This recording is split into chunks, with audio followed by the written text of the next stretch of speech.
bonjour tout le monde, ici Serge 1965 qui vous invite à une autre capsule aujourd'hui par une belle journée d'automne, une belle fin d'après-midi, pardon, où on va parler du Seigneur Jésus bien sûr, mais on va parler, mon thème aujourd'hui c'est « As-tu accumulé des richesses ?» Et si vous êtes de ceux qui vous croyez riches parce que vous avez un bon fonds de pension et que vous avez une bonne entreprise, eh bien, je vous mets au défi de vous comparer non pas à moi qui n'a pas grand richesse à part le manteau sur mon dos et quelques articles dans ma maison, mais pour moi, ma plus grande richesse, c'est bien sûr la parole de Dieu, éprouvée au creuset de terre, coulée 7 fois, la Bible, la parole inhérente et infaillible de Dieu. Et je nous plonge tout de suite pour vérifier si vous avez vraiment de grandes richesses, si l'on compare avec ce qui est écrit dans la parole de Dieu. Je nous transporte en Matthieu chapitre 6 et verset 19 où Jésus-Christ nous dit « Ne vous amassez point des trésors sur la terre où les vers et la rouille consument et où les larrons, les voleurs, percent et dérobent, mais amassez-vous des trésors dans le ciel où ni les vers ni la rouille ne consument rien et où les voleurs ne percent ni ne dérobent, car où est votre trésor, là sera aussi votre cœur. » Et dans un autre verset, Jésus dit de l'abondance de la bouche, le cœur parle. Et c'est aussi pour vous dire que si vos pensées sont au ciel, vous assurez que vous avez acheté une assurance vie éternelle auprès de Jésus-Christ, eh bien, votre richesse devrait en principe être Jésus-Christ lui-même et le royaume de Dieu, et non pas les richesses éphémères que la terre vous donne. On se transporte en Matthieu chapitre 19, verset 16, et où on a l'histoire du jeune riche qui s'approche pour savoir comment obtenir la vie éternelle. Et verset 16, il est écrit, « Voici quelqu'un s'approchant lui dit, « Maître qui est bon, quel bien ferais-je pour avoir la vie éternelle? » Et Jésus va lui répondre, « Pourquoi m'appelles-tu bon? Dieu est le seul être qui soit bon. Et que si tu veux entrer dans la vie, garde les commandements. » Il lui dit, lesquels? Et Jésus lui répondit, « Tu ne tueras point, tu ne commettras point d'adultère, tu ne déroberas point, tu ne diras point de faux témoignages, honore ton père et ta mère, et tu aimeras ton prochain comme toi-même. » Et le jeune homme lui dit, « J'ai gardé toutes ces choses dès ma jeunesse, que me manque-t-il encore? » Et Jésus lui dit, « Si tu veux être parfait, va et vends tout ce que tu as, et donne-le aux pauvres, et tu auras un trésor dans le ciel, puis viens, suis-moi. » Là, remarquez, Jésus ne dit pas de suivre une religion faite par des hommes, tel que le catholicisme romain qui a été inventé en 325 après Jésus-Christ, ni le protestantisme dans les années 1500 ou 1600, mais il dit « suis-moi ». C'est-à-dire que nous sommes appelés à une relation personnelle avec Jésus-Christ, avec Dieu, à travers Jésus-Christ, et que cela n'implique que de vouloir être sincère et de vouloir le connaître en relation personnelle. Et c'est Jean 17,3 qui nous dit, c'est la vie éternelle, qu'ils te connaissent, toi le seul vrai Dieu, et Jésus-Christ que tu as envoyé, Jésus-Christ étant la deuxième personne de la divinité, faisant partie de la triunité. C'est par lui que tout homme doit être sauvé. Nous nous transportons maintenant en 1 Corinthiens chapitre 7, et verset 20, et où Paul nous donne une admonition lorsque nous venons au Seigneur, de faire bien attention à ce que nous restions dans le même état, ou en tout cas demeure dans la condition où on était quand nous sommes appelés. C'est-à-dire que Jésus nous appelle là où nous sommes avec ce que nous avons, avec les défauts que nous avons. Il demande simplement que nous soyons capables de nous reconnaître pécheurs d'une manière humble. Parce que si vous regardez autour de vous, il n'y en a personne de parfait. Le seul qui a été parfait, ils l'ont crucifié il y a 2000 ans, afin de vous acheter la vie éternelle, le cadeau gratuit de la vie éternelle. Un pardon, une réconciliation auprès de Dieu. Et Paul nous dit, en 1 Corinthiens, chapitre 7 et verset 20, que chacun demeure dans la condition où il était quand il a été appelé. Es-tu appelé étant esclave, ou autrement dit, si tu travailles pour quelqu'un, ne t'en mets point en peine, mais aussi si tu peux être mis en liberté, use-en plutôt. Et que celui qui étant esclave est appelé à notre Seigneur, il est affranchi du Seigneur, il est l'affranchi, du Seigneur, et de même, celui qui est appelé étant libre, il est l'esclave de Christ. Autrement dit, si vous êtes l'esclave des richesses ici, dans ce bas monde, eh bien, vous pouvez être libre et avoir une plus grande richesse dans les cieux en vous attachant fermement à Jésus-Christ. Et,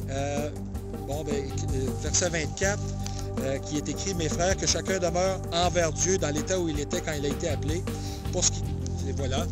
Nous allons maintenant nous transporter en Jacques, chapitre 5, où le demi-frère de Jésus-Christ donne un sérieux avertissement aux personnes qui se croient riches ici-bas, sur terre, leur donnant un sérieux avertissement. Il est écrit au verset 1 du chapitre 5, « Or maintenant, vous les riches, pleurez et poussez des grands cris à cause des malheurs qui s'en vont tomber sur vous. » Ça me fait penser aussi aux élites de ce monde qui croient avoir des richesses, mais ce n'est que très peu de choses et malheureusement, ceux qui vont s'attacher aux richesses de la terre vont périr avec elles. Et pour continuer au chapitre 5 et verset 2, l'apôtre Jacques dit « Vos richesses sont pourries, vos vêtements sont rongés par les vers, votre or et votre argent se sont rouillés, et leur rouille sera en témoignage contre vous et dévorera votre chair comme le feu. Vous avez amassé un trésor pour les derniers jours dans lesquels nous sommes. Et voici le salaire des ouvriers qui ont moissonné vos champs et duquel ils ont été frustrés par vos cris. Et les cris de ceux qui ont moissonné sont parvenus aux oreilles du Seigneur des armées.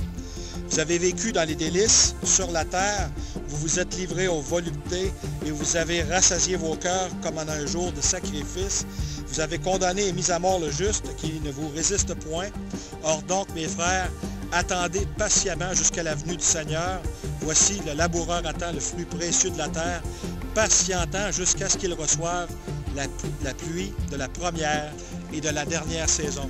Donc, si vous êtes de ceux qui avez des petites ou moyennes entreprises et que votre espoir est d'obtenir une retraite dorée, moi, je vous invite à reconsidérer que le but de la vie n'est pas de s'installer ici-bas dans des belles maisons, dans des belles retraites dorées, ni dans de grandes richesses pour le confort.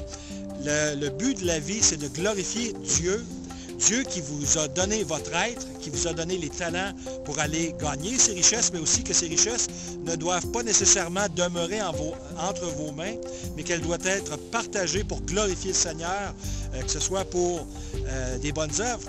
Vous pourriez, dans votre être, vous dire, « Moi, j'ai rien fait de mal, j'ai donné ma richesse dans des œuvres, des bonnes œuvres, j'ai aidé les pauvres. » Mais à quel nom l'avez-vous fait? Si vous l'avez fait pour vous glorifier vous-même de votre bonté, cela ne vous servira à rien pour vous justifier devant Dieu, car pour être justifié, il faut accepter le sacrifice de Jésus-Christ à la croix. Donc, vos bonnes œuvres seraient comme des chiffons sales. Moi, je dirais, acceptez Jésus comme Maître et Seigneur et Sauveur de votre vie, et ensuite, avec votre richesse que vous avez accumulée sur terre, donnez-le aux pauvres, aux missionnaires qui en ont besoin pour propager la bonne nouvelle du salut, parce qu'il y a un ciel, mais il y a un enfer pour ceux qui n'ont pas Jésus-Christ comme Sauveur. Et même votre argent ne vous achètera pas une place au ciel, vos bonnes œuvres non plus. Et on va terminer au dernier livre de la Bible qui s'appelle Révélation, ou dans certaines versions Apocalypse, au chapitre 3, verset 14, il est écrit, Jésus avait dit à l'apôtre Jean, écrit aussi à l'ange de l'église de Laodicée, qui est une sorte d'église représentant ceux qui se croient riches sur terre. L'Amen, le témoin fidèle et véritable, le commencement de la créature de Dieu, dit ces choses. Je connais tes œuvres, c'est que tu n'es ni froid ni bouillant. Or, si tu étais ou froid ou bouillant, parce donc que tu es tiède, et que tu n'es ni froid ni bouillant, je te vomirai de ma bouche. Ça, c'est les paroles de Jésus-Christ. Car tu dis, je suis riche et je suis dans l'abondance, et je n'ai besoin de rien, mais tu ne connais pas que tu es malheureux, tu es misérable, pauvre, aveugle et nu. Je te conseille donc d'acheter de moi de l'or éprouvé par le feu, la Bible, afin que tu deviennes riche et que tu aies des vêtements blancs, afin que autrement dit, de purifier vos cœurs devant lui, des vêtements blancs afin que tu sois vêtu et que la honte de ta nudité ne paraisse point et d'oindre tes yeux de colère afin que tu vois. Le Seigneur dit, je reprends et châtie tous ceux que j'aime, aie du zèle et repens-toi. Voici, je me tiens à la porte et je frappe. Si quelqu'un entend ma voix et m'ouvre la porte, j'entrerai chez lui et je souperai avec lui et lui avec moi. Donc, aujourd'hui, si vous entendez l'admonition dans vos cœurs, si vous entendez la parole du Seigneur, n'endurcissez pas votre cœur par vos richesses ou par l'amour de vos péchés. Le Seigneur est à la porte, il revient bientôt. Il va y avoir un enlèvement au ciel. Et si ce que je vous ai lu aujourd'hui dans la parole de Dieu, si cela vient toucher votre cœur, ce n'est pas moi. Moi, je ne suis qu'un serviteur du Seigneur. Et ça veut dire que le Seigneur est en train de vous parler directement dans vos cœurs. Il veut vous sauver. Il vous invite simplement à dire, Seigneur Jésus, je suis un pécheur. Je me reconnais comme tel, humblement devant toi. J'ai transgressé tes lois, j'ai transgressé ta parole pour suivre les richesses de ce monde. Et je me repens, Seigneur, j'ai besoin de ton pardon, j'ai besoin que tu me pardonnes tous mes péchés. Je t'invite dans mon cœur à régner comme roi et maître. Je mets de côté les richesses de ce monde pour m'acheter un grand trésor dans les cieux. Je te remercie, Seigneur, pour le cadeau de la vie éternelle. Et Seigneur, merci de me guider et baptise-moi de ton Esprit Saint au nom de Jésus. Amen. Si vous avez fait une prière semblable, le Seigneur vous entendra du lieu où vous êtes. Il n'y a pas d'endroit sur terre où vous pourriez vous cacher de son regard. Le Seigneur vous parle en ces temps de la fin, afin que vous vous tourniez vers lui et que vous soyez sauvés, vous et votre famille, votre parenté, vos amis. Il n'en tient qu'à vous maintenant, si vous avez fait une prière semblable, vous êtes devenu un enfant de Dieu. Achetez-vous une Bible et apprenez à mettre en pratique ce que Jésus-Christ vous commande dans la Bible et essayez de le suivre, lui, pas à pas, instant par instant. Le Seigneur va vous aider par l'Esprit Saint de Dieu, mais il faut que vous soyez sincères à vouloir le connaître de tout votre cœur. C'est mon invitation à vous les riches aujourd'hui et à mes frères et sœurs à persévérer dans la foi. Au nom de Jésus-Christ, je vous remercie d'avoir été des nôtres. À la prochaine.